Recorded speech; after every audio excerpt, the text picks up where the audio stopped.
আমার দুই বাড়িতে এই ডিশটা আমি ছাড়া কেউ খায় না, তাই যখনই আমি এটা রান্না করি আমার খুব মজা লাগে। আমাকে এটা কারোর সাথে শেয়ার করতে হয় না। আজকে তোমাদের সাথে শেয়ার করব মেটে চচ্চড়ির রেসিপি। অনেকেই আছে যারা এটা খুব পছন্দ করো, আবার অনেকেই আছে যারা একদম পছন্দ করো না। প্রথমেই মেটেতে ভিনেগার, নুন আর হলুদ দিয়ে ভালো করে দুবার ধুয়ে রেখে দেবো।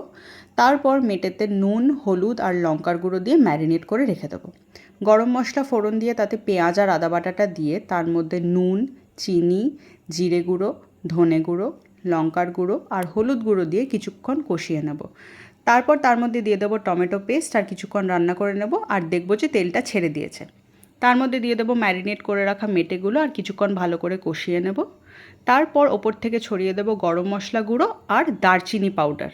এতে ফ্লেভারটা অনেক বেশি এনহ্যান্স হয়ে যাবে। তার মধ্যে দিয়ে দেবো চিড়ে রাখা কাঁচা লঙ্কা, আর কিছুক্ষণ রান্না করে নিলেই ব্যাস আমাদের মেটে চচ্চড়ি অলমোস্ট রেডি। ওপর থেকে ধনে পাতা আর একটুখানি গরম মশলা দিয়ে গার্নিশ করে দিলেই ইয়োর মেটে চচ্চড়ি ইজ অলমোস্ট রেডি।